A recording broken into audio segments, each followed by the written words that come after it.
오늘 예수님과 함께하는 요한복음 시리즈 마지막 시간이 되겠습니다. 시간이 참 빨리 지나가요. 요한복음에만 나오는 그런 말씀들을 가지고 나누고 있는데, 지난주에 혹시 말씀 기억하세요? 세족 목요일 예수님께서 제자들의 발을 씻기던 그 말씀이 마태, 마가, 누가, 요한복음 중에 요한복음에만 나오는 말씀이었구나. 굉장히 유명한 말씀인데, 오늘도 굉장히 잘 알려진 말씀이에요. 의심 많은 도마에 대한 이야기인데, 이 이야기도 예수님이 부활하신 후에 일어났던 사건들 중에 요한복음에만 나오는 말씀입니다. 우리들의 신앙생활을 하면서 이 믿음에 대한 문제는 우리들에게 늘 의문이 들기도 하고, 과연 믿음이 뭘까라고 하는 의구심을 가지기도 합니다. 우리가 믿습니다, 이런 말을 참 많이 하죠. 우리들이 무엇을 믿는가? 이 믿음이라고 하는 말을 하면 제일 먼저 생각나는 사람이 믿음의 조상 아브라함이에요. 히브리서 11장은 특별히 믿음장이라고 불리는데, 그 믿음장에서 아브라함에 대해서 이야기할 때, 아브라함의 믿음에 대해서 이야기할 때, 아브라함은 갈 바를 알지 못하고 순종하여 떠난 사람이다, 이렇게 이야기를 합니다. 믿음이라는 것은 과연 무엇일까? 근데 오늘 말씀의 주인공은 도마는 늘 앞에 어떤 말이 붙냐면 의심 많은 도마, 이렇게 붙고 있어요. 이 의심 많은 도마가 예수님을 믿게 되었을 때, 부활의 주님을 믿게 되었을 때 그의 삶이, 그의 행동이, 그의 소명이 완전히 바뀌어지는 것을 보게 됩니다. 오늘 말씀을 통해 이 믿음과 의심이라고 하는 것은 이 공동체와 아주 밀접하게 연관되어 있다고 하는 것을 보게 돼요. 자, 오늘 우리가 읽었던 본문 말씀 중에 요한복음 20장 24절을 같이 한번 보겠습니다. 다 같이 시작. 12제자 중에 하나로서 디두모라 불리는 도마는 예수께서 오셨을 때에 함께 있지 아니한지라. 디두모라 불리는 도마는 예수님께서 오셨을 때, 부활하신 예수님께서 제자들을 찾아오셨을 때 거기에 함께 있지 않았다. 한번 우리들의 상상력을 발휘해서 이 도마는 왜 예수님, 부활하신 예수님이 오셨을 때 제자들과 함께 있지 않았을까? 이 당시 제자들은 11명이었죠. 가룟 유다는 자살을 했고 11명의 제자들이 있는데, 도마를 빼고 10명의 제자들 가운데 예수님이 오셨어요. 도마는 십자가에 달리신 예수님 때문에 실망하여 그 공동체를 떠나 있었을까? 아니면 이 도마에게는 뭔가 중요한 일이 있어서 이 공동체와 함께하는 것보다 그 일이 더 중요해서 거기에 있지 않았을까? 여러 가지로 상상이 가능하겠지만, 분명한 것은 도마가 그 공동체에 함께 있지 아니함으로 인하여 부활하신 주님을 만나지 못했다는 거예요. 자, 도마의 믿음은 요한복음 20장 26절에서부터 시작하게 되는데, 말씀이 이렇게 이야기하고 있어요. 여드레를 지나서 제자들이 다시 집 안에 있을 때 도마도 함께 있고, 문들이 닫혔는데 예수께서 오사 가운데 서서 이르시되 너희에게 평강이 있을지어다 하시고. 여드레를 지나서, 이 여드레는 언제 여드레일까요? 10명의 제자들만 있을 때 예수님께서 나타나셨던 그 여드레가 지나서 이제 도마도 그 제자들과 함께 있을 때 예수님께서 찾아오신 거예요. 자, 가만히 한번 생각해 봅시다. 우리들이 신앙생활을 하면서 우리가 은혜를 받았다, 내가 성령을 체험했다, 그런 때들은 주로 언제였을까요? 여러분들이 혼자 성경을 볼 때, 여러분들이 혼자 기도할 때, 그런 때보다는 아마도 여러분들이 함께 모여 예배드리고 함께 모여 기도회를 하고, 또는 여러분들 예전에 부흥회에 참석해서 우리들이 함께 했던 공동체에서 은혜를 받았던 적이 있을 거예요. 자, 그리고 또 여러분들이 신앙생활을 하면서 공동체를 떠나고 싶었던 때도 있었을 거예요. 언제였을까요? 누군가에게 이렇게 실망해서 상처를 받고, 내가 저 공동체에는 있을 수 없겠다. 또 나 자신에게 실망하는 경우들도 있죠. 이 내 믿음이 헛된 것인가?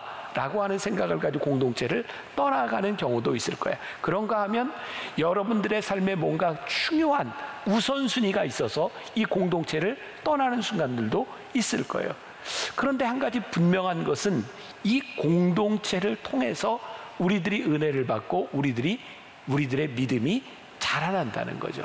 자, 데살로니가전서 5장 2절에 보면 이런 말씀이 있어요. 주의 날이 밤에 도둑같이 이를 줄을. 자, 주의 날이 어떻게? 도둑같이 임한다. 자, 이 말은 어떤 말이냐면 당시 데살로니가에 있는 교인들에게 사도 바울이 편지를 쓰는데 당시 데살로니가에 있는 교인들은 주님의 재림을 갈망하고 있었어요. 초대교회 사람들이. 그래서 초대교회 사람들은 인사할 때 이렇게 인사했다 그러죠. 마라나타. 그 뜻이 뭐예요? 주님 어서 오시옵소서. 그들은 주님에 대한 갈망을 가지고 있어요.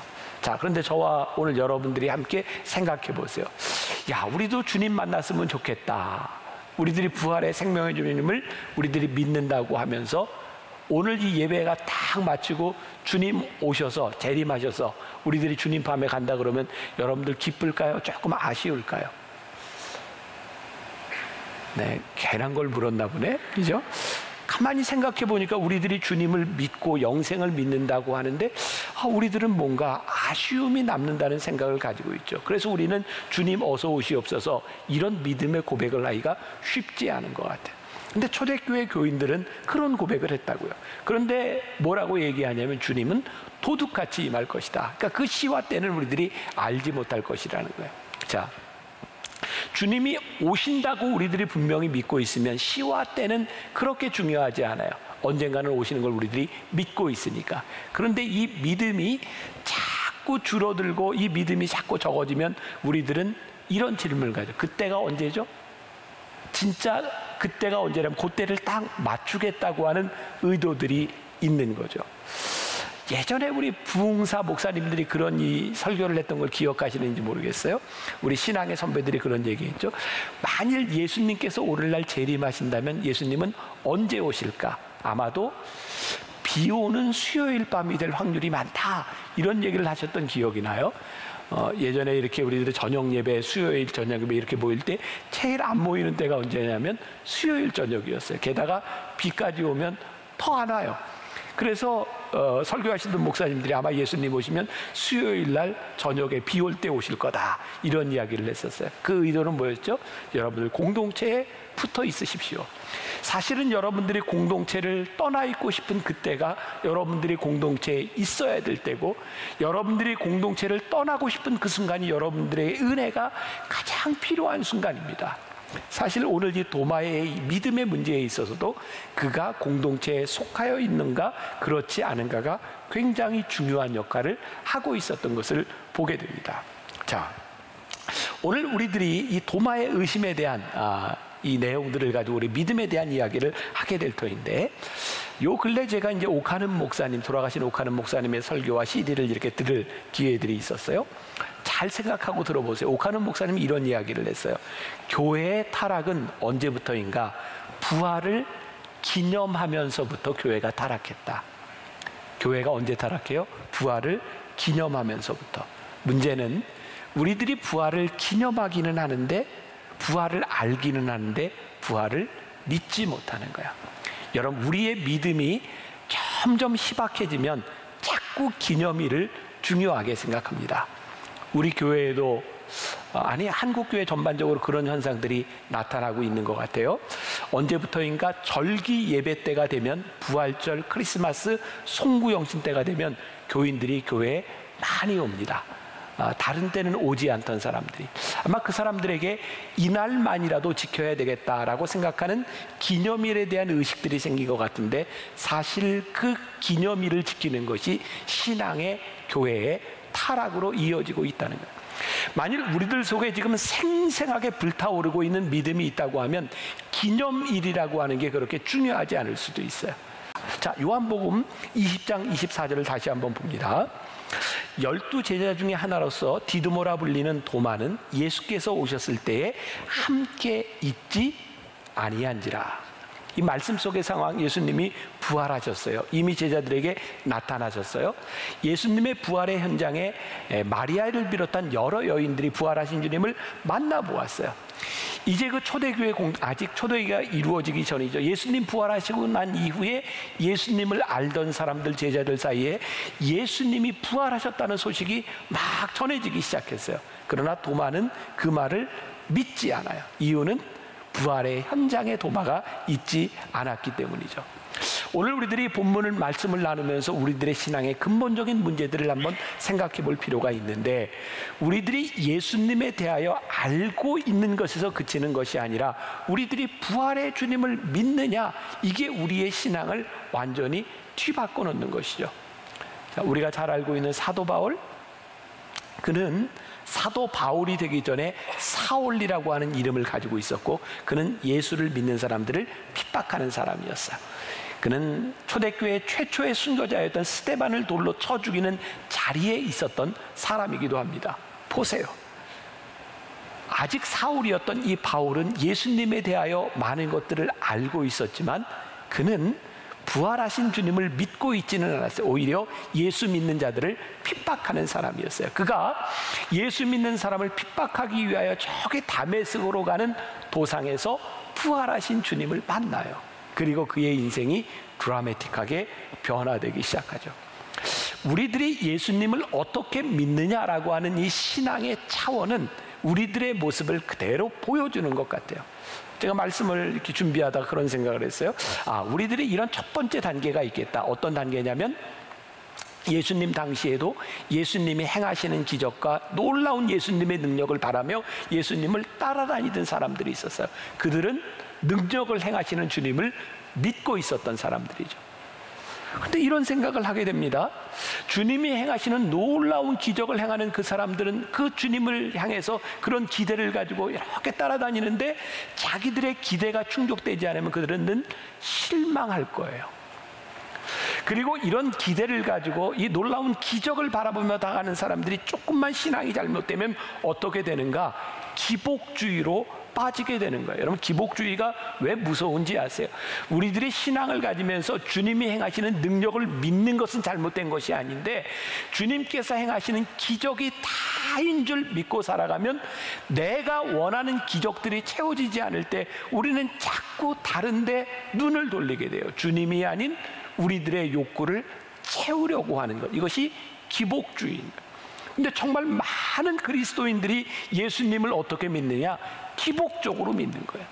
내가 원하는 것이 채워져야 만족이 오는 신앙을 가지고 있는 단계가 있어요. 또 어떤 단계가 있는가 생각해 보니까, 주님과 동행하며 주님의 능력을 믿을 뿐만 아니라 주님의 십자가를 믿는 거죠. 주님께서 우리를 위해 십자가에 달려 돌아가셨고 주님께서 구원을 이루셨으니 우리도 주님과 함께 이 십자가를 붙들고 살아가야 되겠다. 그리고 나에게 주어진 십자가는 무엇인가를 생각하죠.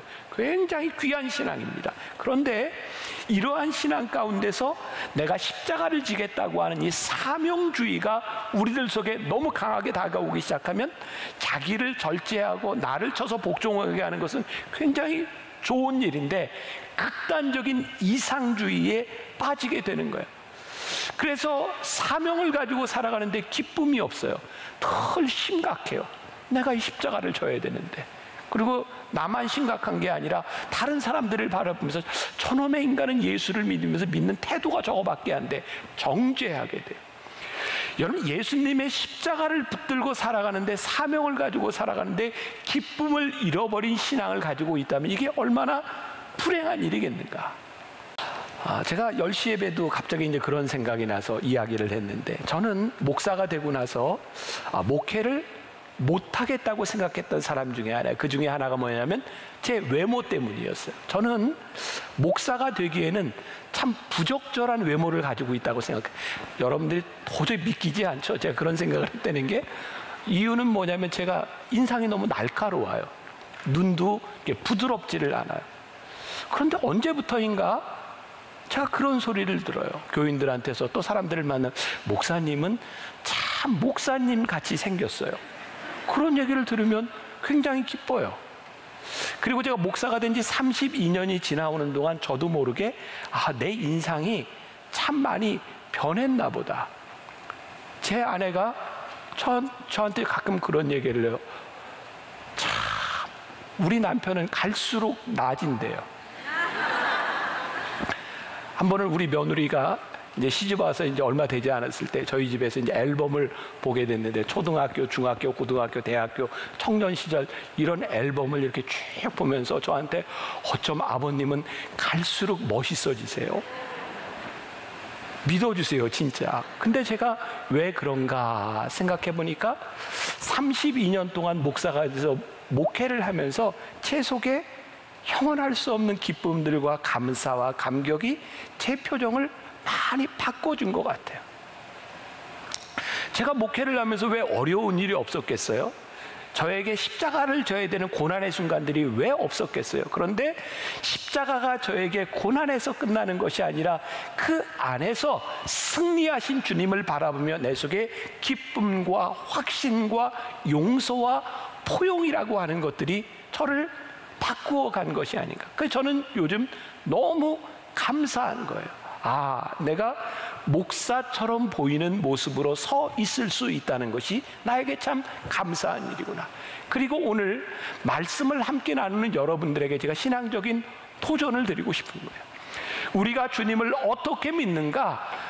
우리들에게 놀라운 기적을 행하시는 주님뿐만 아니라 우리를 위해 십자가를 지심으로 나도 그 사명의 길을 걷는 것으로만 끝나는 것이 아니라 부활하신 주님을 바라보며 우리들이 사명의 자리에서 기쁨과 환희를 가지고 우리들이 신앙생활을 할 수 있는 것, 이것은 부활의 주님을 우리들이 믿을 때 가능한 일입니다. 예수님을 따라다녔던 제자들을 보세요. 예수님의 능력과 기적을 바라보던 많은 사람들이 예수님 십자가 지실 때 많이 떠나갔어요. 그런데 예수님의 십자가 현장을 지켰던 사람들이 있어요. 생각해 보세요.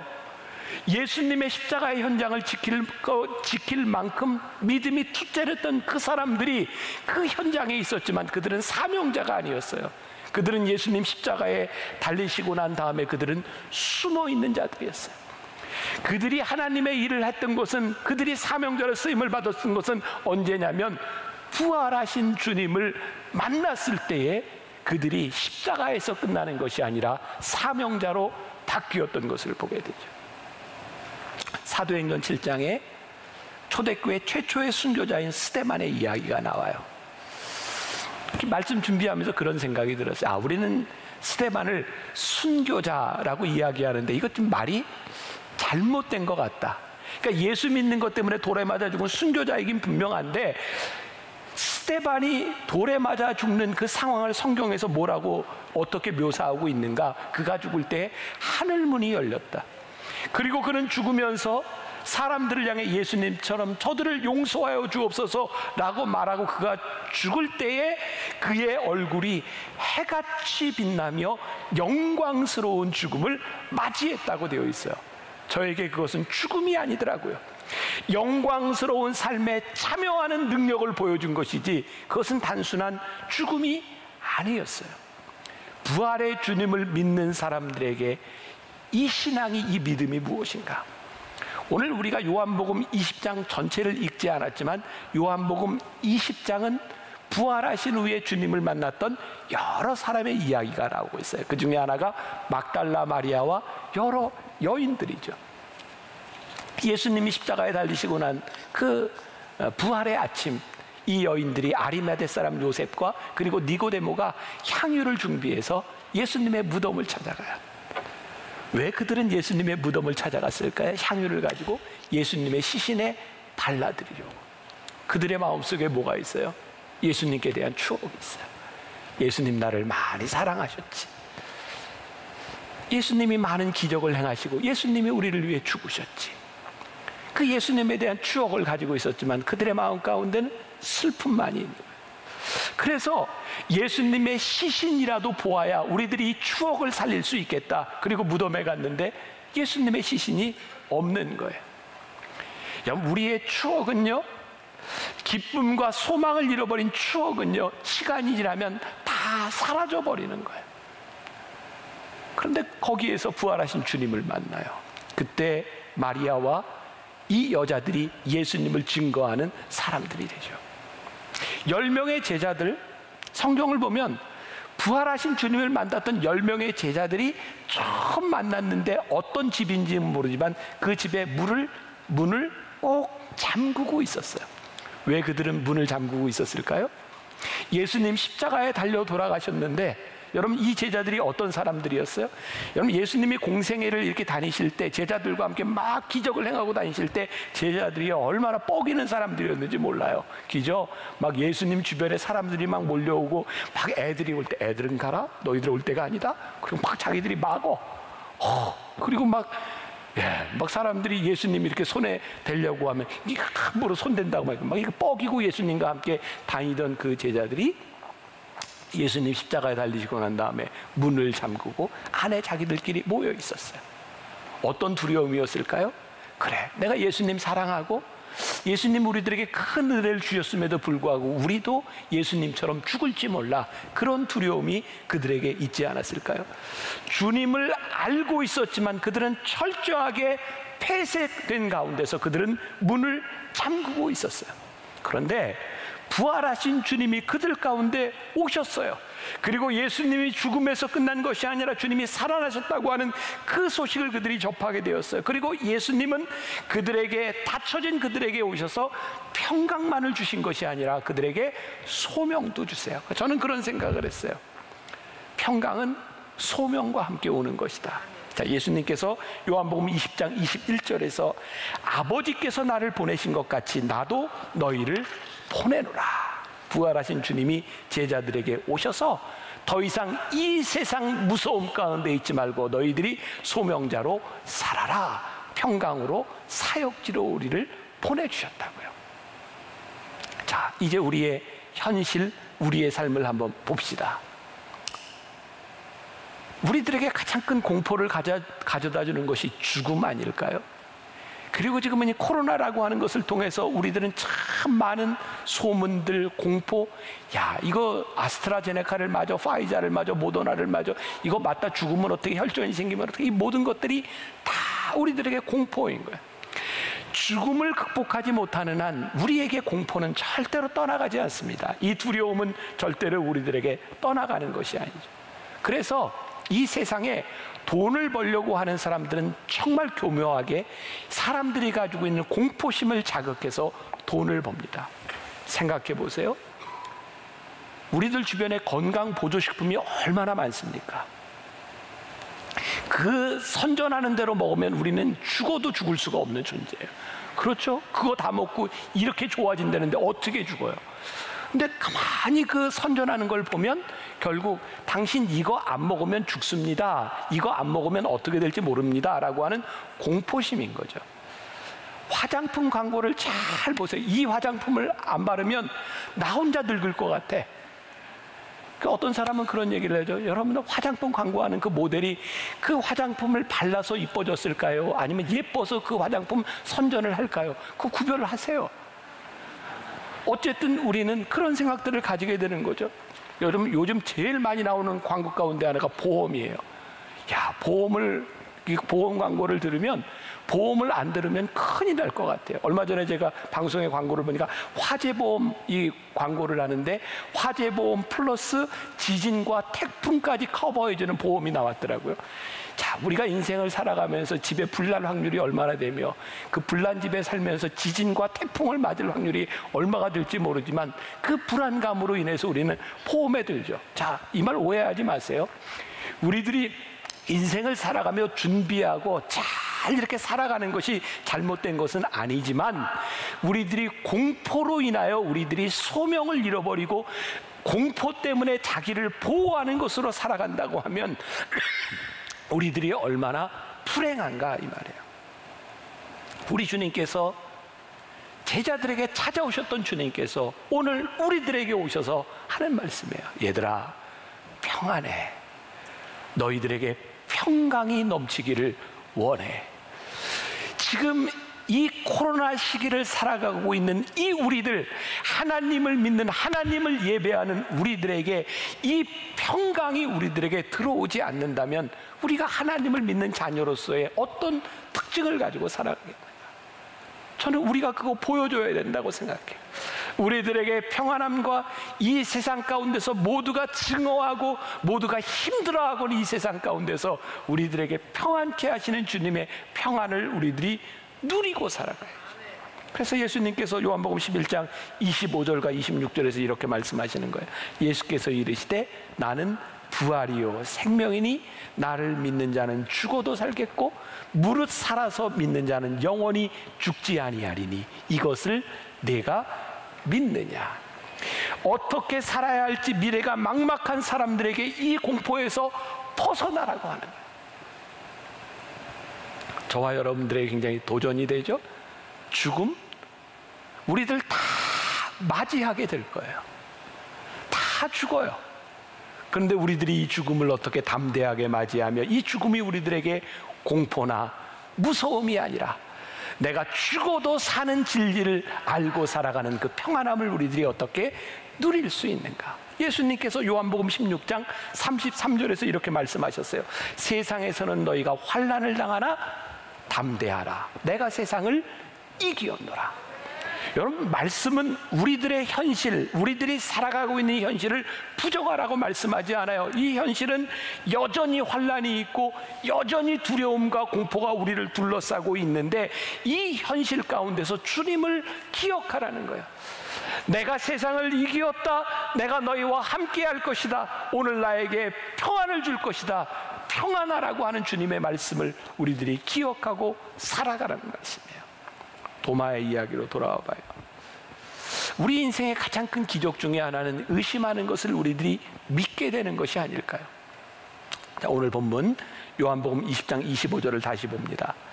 다른 제자들이 그에게 이르되 우리가 주를 보았노라 하니 도마가 이르되 내가 그의 손에 못자국을 보며 내 손가락을 그 못자국에 넣으며 그 손을 그 옆구리에 넣어보지 않고는 믿지 아니하겠노라 하니라. 저는 우리들이 말씀을 볼 때 좀 상상 속에 이 말씀으로 이게 이 사람들의 감정 이입을 통해 한번 들어가 보자 그렇게 얘기했잖아요. 한번 상상력을 가지고 봅시다. 이 상황을요. 저는 이 도마가 하도 제자들이 막 믿는다, 예수님 보았다 막 이러니까 더 그런 거. 나는 안 보면 안 믿어. 뭐 더 이렇게 된 것 같아. 이 분위기가 어떤 분위기였을까요? 10명의 제자들이 예수님 부활하신 걸 봤어요.